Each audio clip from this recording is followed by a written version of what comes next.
प्रस्थापितांच्या बालेकिल्ल्यामध्ये आजचा हा ओबीसीचा महाएल्गार मेळावा होतोय आणि ओबीसीच्या आरक्षणाचं संरक्षण करणं, ओबीसीच्या हक्काचं संरक्षण करणं आणि ओबीसींना त्यांच्या कर्तव्याची जाणीव करून देणं हा या आजच्या मेळाव्याचा मूळ हेतू आहे। आमचा कुणाला विरोध आहे म्हणून आम्ही एकत्रित आलोय अशातला भाग नाही आहे।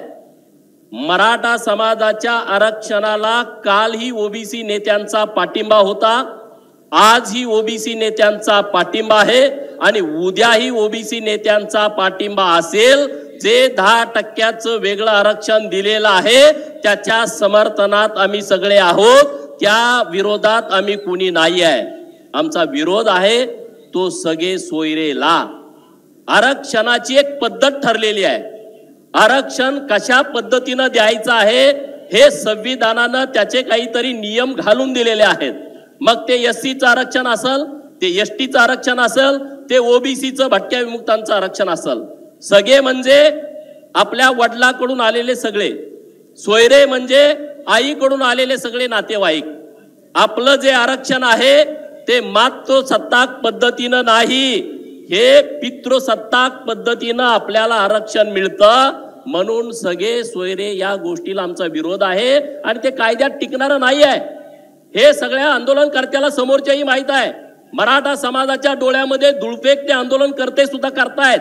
ते सरकारला म्हणतायत तुम्ही या मराठा समाजाला सांगू नका, मी मराठा समाजाला सांगत नाही, सगळे सोयरेची अंमलबजावणी होणार नाही, हे सगळं माहित आहे। तरी सुद्धा मराठा समाजाची फसवणूक मोठ्या प्रमाणामध्ये सुरू आहे। आता सगळे सोयरे त्यांचं म्हणणं काय आहे की जे आईकडून आलेत त्या सगळ्यांना तुम्ही सर्टिफिकेट द्या। आता आपल्या इथं रामोसी समाजाचे माझे अनेक सहकारी इथं उपस्थित आहेत। याच महाराष्ट्रामध्ये रामोसी, बेरड आणि बेडर ह्या 3 जाती राहतात, एकच आहेत, त्या नावं वेगळी आहेत आणि त्यामधला बेडर आणि त्यामधला रामोसी हा एनटी मध्ये आहे आणि बेरड हा एससी मध्ये आहे, एकमेकाच्या रक्ताचे नाते आहेत। मग आता बेरड समाजाची मुलगी जर बेडर समाजात दिली असेल तर तुम्ही आमच्या रामोसी बांधवांना एससीचा दाखला देणार आहे का? हा आमचा सवाल सरकारला आहे। या पश्चिम महाराष्ट्रामध्ये जो कैकाडी समाज आहे, मराठवाड्यामधला जो कैकाडी समाज आहे हा एनटी मध्ये आहे आणि विदर्भातला कैकाडी समाज हा एससी मध्ये आहे, पण एकमेकाचे हे रक्ताचे नातेवाईक आहेत। मग इथल्या पश्चिम महाराष्ट्रातल्या आणि मराठवाड्यातल्या कैकाडी समाजाला तुम्ही एससीचा दाखला देणार आहे का? हा नुसता ओबीसीचा प्रश्न निर्माण होत नाही, हा एससी ला सुद्धा बाधा करणारा सगळे सोयरे हा विषय आहे, हा एसटी ला सुद्धा बाधा करणारा सगळे सोयरे विषय आहे। मी सरकारकडे हाही विषय मांडला की महाराष्ट्रातला धनगर समाज हा एनटी मध्ये आहे आणि आमचाच नेता आमचे मित्र उत्तमराव जानकर यांच्याकडे खाटीक धनगराचा दाखला आहे आणि हा उत्तमराव जानकरांचे महाराष्ट्रातले सगळे धनगर पाहुणे आहेत। मग तुम्ही त्यांना एससीचा दाखला देणार का? देणार का? दिला पाहिजे ना तुम्ही। असं जर सगळे सोयरे म्हणताय म्हणजे तुम्ही एससी वरती पण अन्याय करणार आहे आणि म्हणून ही सगळे सोयरेच्या माध्यमातून महाराष्ट्रातल्या मराठा समाजाची जी फसवणूक सुरू आहे आणि ओबीसी मध्ये घुसखोरी करण्याचा जो प्रयत्न सुरू आहे तो हाणून पाडण्यासाठी या महाराष्ट्रातला सगळा ओबीसी एकत्रित येतोय, एकजूट होतोय। माननीय छगन भुजबळ साहेबांना पण सगळ्यांनी धन्यवाद दिला पाहिजे। मित्रांनो, ज्या परिस्थितीमध्ये ज्या ताकदीने ते बाहेर पडले त्या परिस्थितीमध्ये छगन भुजबळांनी जे धाडस दाखवला, जे डेअरिंग दाखवला, आताच्या पिढीला त्यांच्याविषयी इतकं माहित नव्हता, त्यांच्या धाडसामुळं महाराष्ट्रातला बहुजन ओबीसी समाज एकत्रित आलाय। आपण त्यांच्या पाठीमागे ताकदीने उभा राहायला पाहिजे, ठामपणे उभं राहायला पाहिजे। आज लक्ष्मण हाके सरांनी, नवनाथ मागमारेंनी आणि मंगेश ससानेनी पुण्यामध्ये आणि इकडं वडीगोद्रीला आंदोलन केला, तिथल्या सगळ्या लोकांनी ताकद उभा केली। आज हे गरजेचं आहे। आपण कुणाच्या विरोधात? गोपीचंद जातीवादी आहे, छगन भुजबळ जातीवादी आहे, व्यासपीठावरती बसलेले सगळे जातीवादी आहे। अरे ज्यांना वाटतंय गोपीचंद पडळकर जातीवादी आहे, या मंडपामध्ये समोर उपस्थित असणारा ओबीसी ज्यांना वाटतोय जातीवादी आहे, महाराष्ट्रामध्ये ज्यांची संख्या 54% आहे तो ओबीसी तुम्हाला जातीवादी वाटतोय। त्या जातीवादी म्हणणाऱ्यांना माझा एक प्रश्न आहे, कालच्या लोकसभेला छगन भुजबळांनी कुणाला मतदान केलं? एका बाजूने गोडसे उभा होते, एका बाजूने वजे उभा होते, दोन्ही मराठा कॅन्डिडेट होते। या सांगलीमध्ये गोपीचंद पडळकरांना तुम्ही समोर उपस्थित असलेल्या लोकांनी लोकसभेला कुणाला मतदान केलं? एका बाजूला संजय पाटील होते, दुसऱ्या बाजूला विशाल पाटील होते। कोल्हापूरमध्ये एका बाजूला शाहू महाराज होते, दुसऱ्या बाजूला मंडलिक होते। हात कणंगलेला धैर्यशील माने होते, दुसऱ्या बाजूला सतीश पाटील होते। कितीतरी मतदारसंघ आपण सांगू शकतो। तुम्ही आम्हाला जातीवादी म्हणता, उद्या आमच्यातला एखादा निवडणूक लढवाय गेला का म्हणा हे जातीवादी आहेत। अरे जातीवादाशी आमचा काही संबंध नाही, पण आमच्या लोकांच्या हक्काचं संरक्षण करणं ही आमची जबाबदारी आहे, ते आमचं कर्तव्य आहे। आणि त्यासाठी कोणती आणि कसली किंमत मोजावी लागली तर त्या बाबतीमध्ये आम्ही मागे पडणार नाही। आणि म्हणून तुम्ही सगळ्या पक्षाच्या नेतृत्वाला विचारलं पाहिजे। महाराष्ट्रातल्या ओबीसीने सरकारनं भूमिका सांगितली आहे। सरकारचं म्हणणं आहे ओबीसीच्या आरक्षणाला धक्का न लावता आम्ही आरक्षण देणार आहे। छगन भुजबळ साहेबांच्या मीटिंग मध्ये तो विषय झाला, सगळ्या बैठकीमध्ये तो विषय झाला की ओबीसीच्या आरक्षणाला आम्ही धक्का लावणार नाही। मग त्या सगळ्या पक्षांना, तुम्ही आता सगळ्या पक्षातले कार्यकर्ते आहात, तुम्ही काय एका पक्षातले कार्यकर्ते नाही, एका नेत्याला मानणारे कार्यकर्ते नाही। जे जे ओबीसीचे कार्यकर्ते ज्या ज्या पक्षामध्ये आहेत त्या त्या पक्षाच्या प्रमुखाला जाऊन भेटा, तिथल्या आमदारांना, तिथल्या खासदारांना, आणि त्यांना लिखित स्वरूपामध्ये मागा की या महाराष्ट्रातल्या ओबीसीच्या आरक्षणाच्या बाबतीमध्ये तुमची भूमिका काय आहे ते पत्रावरती लिहून तुम्ही द्या। आम्हाला कोणी मागितली तर आम्ही आमची भूमिका स्पष्ट लिहून देऊ की मराठा समाजाच्या आरक्षणाला आमचा विरोध नाही, 10% जे वेगळं आरक्षण दिलाय त्याला आमचा पाठिंबा आहे, सगळे सोयरेला आमचा विरोध आहे। असं सगळ्या आमदारांच्याकडून, सगळ्या पक्षाच्या प्रमुखाकडून लिहून घ्या। शरद पवारांपासून उद्धव ठाकरेंपर्यंत, नाना पटोले, सगळ्यांच्याकडून लिहून घ्या। भुजबळ साहेबांनी जेव्हा हे आंदोलन उपोषण सुरू होतं तेव्हा एक मुद्दा चांगला मांडला, नंतरच्या मीटिंग मध्ये प्रकाश आंबेडकर साहेबांनी चांगला मुद्दा मांडला की सर्व पक्षाच्या नेत्यांची बैठक बोलवा। का रे, तुम्हाला आता मतं पाहिजेत, तुम्हाला नुसता गोंधळ घालायचा आहे। आम्हाला सांगताय की आम्ही ओबीसीच्या बाजूने आहे, तिकडे सांगताय की आम्ही मराठा समाजाच्या बाजूने आहे। तुमची एकदा क्लिअर कट भूमिका आहे ती महाराष्ट्रातल्या मराठा समाजालाही कळू द्या आणि महाराष्ट्रातल्या 346 जाती असणाऱ्या ओबीसींना पण कळू द्या। बरोबर आहे का चूक आहे? कळली पाहिजे का नाही कळली पाहिजे? तुम्ही सगळे हात वर करून सांगा तुमची भूमिका कळली पाहिजे की नाही कळली पाहिजे। हे सगळ्या पक्षाच्या प्रमुखांनी लिहून दिलं पाहिजे। अरे राजकारणामध्ये जय पराजय होत राहतात, एखादी निवडणूक जिंकेल आम्ही नाही तर हरेल त्याच्याशी आम्हाला फिकीर नाही आहे, पण आमच्या सर्वसामान्य लोकांचं हित ज्यामध्ये आहे आणि त्या हिताच्या आडवं जरी कुणी येत असेल तर त्याच्या विरोधामध्ये ठाम भूमिका घेणाऱ्यापैकी आम्ही व्यासपीठावरचे सगळे कार्यकर्ते आहोत। त्यामुळे तुमच्या डोक्यामध्ये ते विषय ठेवू नका। आता माझं म्हणणं असं आहे की प्रत्येक पक्षानं 27% विधानसभेला ओबीसींना तिकीट दिली पाहिजे, 27%। बरोबर का? 288 च 27% काढा, काय 75-77 जागा होतील, तेवढी तिकीट द्या ना। तुम्ही आम्हाला तिकीट पण देणार नाही, तुम्ही आम्हाला उमेदवाऱ्या पण देणार नाही, नुसतं ओबीसीचं मत सगळ्याला पाहिजे, असं कसं चालेल? असला धंदा आता चालणार नाही आहे। आमची जो बाजू ठामपणे घेईल आणि आमचं संविधानिक आहे, डॉक्टर बाबासाहेब आंबेडकरांच्या संविधानाने दिलेला अधिकार आहे। आमची मागणी अवास्तव नाही आहे। अरे महाराष्ट्र सगळा अशांत केला आहे आणि आता हे सगळे शांतता रॅली काढतायत। महाराष्ट्र सगळा अशांत आहे, महाराष्ट्राच्या पोटामध्ये जातीवादाचा कालवा उठलाय, महाराष्ट्रामध्ये जातीय तेढ निर्माण झाली आहे। मराठा समाजाचा पोरगा आला तर ओबीसी बरोबर बोलत नाही, ओबीसीचा पोरगा आला तर मराठा समाजाबरोबर बोलत नाही। 4 लोक मराठा समाजाची बोलत असली, ओबीसीचा 5वा तिथं आला ते विषय बंद करतायत। ओबीसीचे 5 लोक बोलत असतील तिथं मराठा समाजाचा माणूस आला तर ओबीसी बोलायचं बंद करतायत। ही आता गावगाड्यातली पारावरची परिस्थिती आहे। हे पान टपरीवरती, हॉटेलवरती, किराणा मालाच्या दुकानावरती ही परिस्थिती आहे आणि ही परिस्थिती आपल्यासाठी, महाराष्ट्रासाठी निश्चितपणे चांगली नाही। म्हणून आपण सगळेजण ताकदीने एकत्रित होऊया। संघटित झाल्याशिवाय तुमच्याकडे दुसरा, तिसरा, चौथा कुठलाच पर्याय नाही आहे। डॉक्टर बाबासाहेब आंबेडकरांनी जे आपल्याला अधिकार दिले ते अधिकार संघटनेच्या जोरावरती आपल्याला टिकवावे लागतील।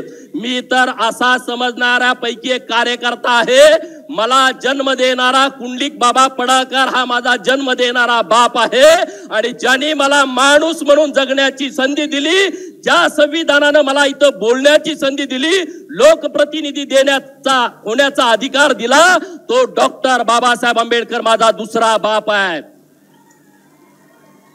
हे आपल्या सगळ्या बहुजनांच्यासाठी लागू होतं मित्रांनो. आणि त्यामुळं डॉक्टर बाबासाहेबांनी दिलेलं जे संविधान आहे ते संविधानाच्या नुसार आपण चाललं पाहिजे. हे म्हणत होते संविधानावरती घालाय, अमुक आहे तमुक आहे. भुजबळ साहेब व्यासपीठावरच्या मंडळींनी काही भूमिका मांडली की परवा ते इथले खासदार विशाल पाटलांच्याकडे ओबीसीचे सगळे कार्यकर्ते की आम्ही ओबीसीचा मेळावा घेतोय, वडेट्टीवार साहेबांच्याकडे गेले होते. ते म्हणले इथून ओबीसीतून इथल्या काँग्रेसच्या नेत्यांनी आम्हाला सांगितलं पाहिजे. मग आता काँग्रेसचा नेता कोण, विशाल पाटील, त्यांच्याकडे हे गेले. ते म्हणले तुम्ही इथं कशाला मेळावा घेताय, कशासाठी तुम्हाला मेळावा पाहिजे, कशासाठी तुमचं काय प्रकार आहे. म्हणजे ह्याला 2-4 महिन्यातच इतक्या मिशा लांबच्या लांब आल्या. त्यांच्या कार्यकर्त्यांनी सांगितलेलं आहे, मी माझ्या मनाचं सांगत नाही.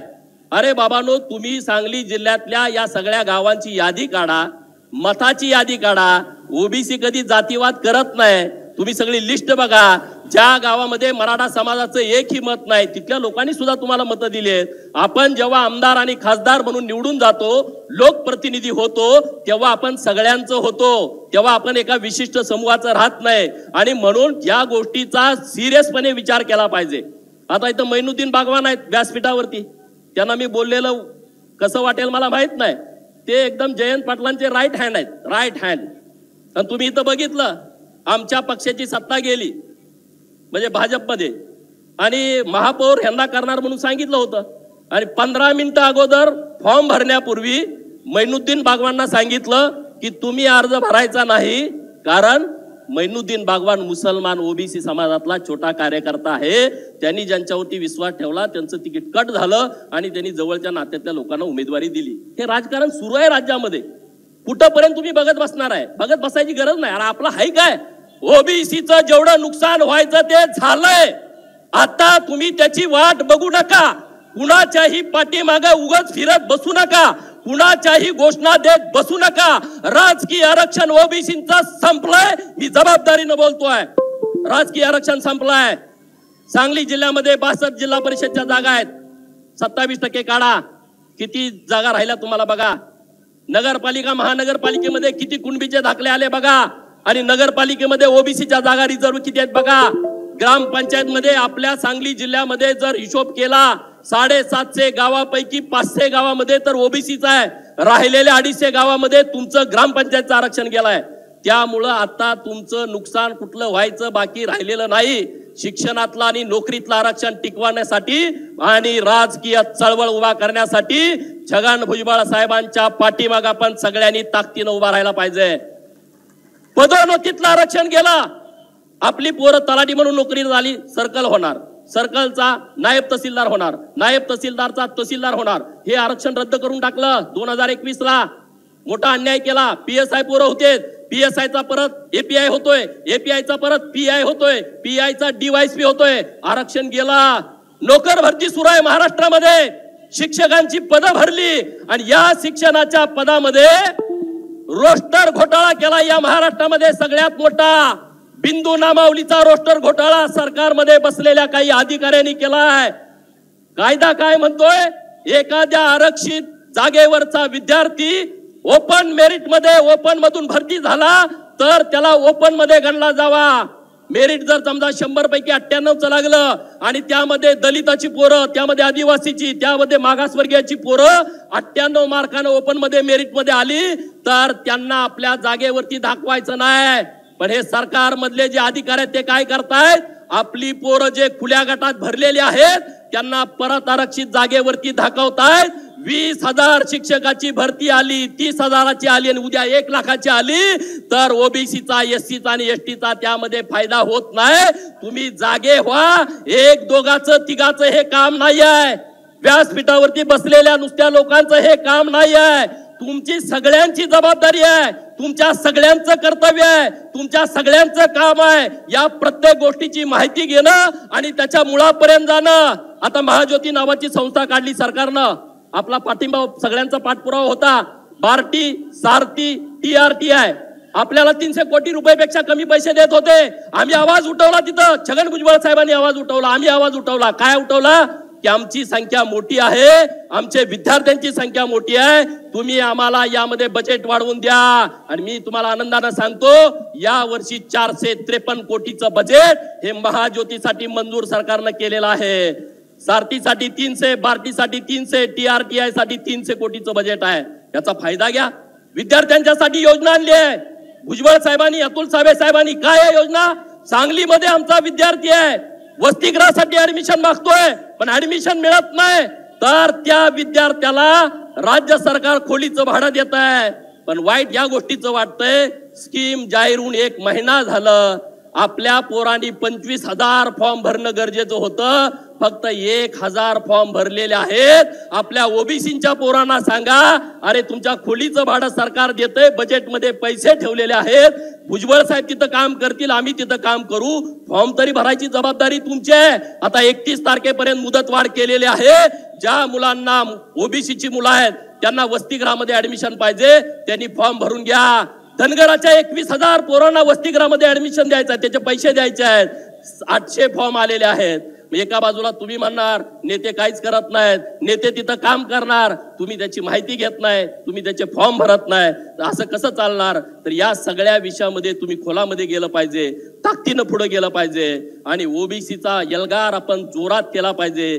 सुतार, लोहार, कुंभार, नाभिक, छोटे छोटे समाज आहेत, त्या लोकांशी बसलं पाहिजे, त्यांना ताकद दिली पाहिजे. या महाराष्ट्रातला धनगर, या महाराष्ट्रातला माळी, या महाराष्ट्रातला तेली आणि या महाराष्ट्रातला वंजारी हा संख्येनं मोठा आहे, त्यांनी मोठ्या भावाची भूमिका घेतली पाहिजे. वडार समाज आणि रामोशी समाज हा शक्तिमान आहे, बलदंड आहे, त्यांची साथ घेतली पाहिजे. आणि या गावगाड्यातल्या सगळ्या ओबीसीना एकत्रित करून त्यांना न्याय दिला पाहिजे.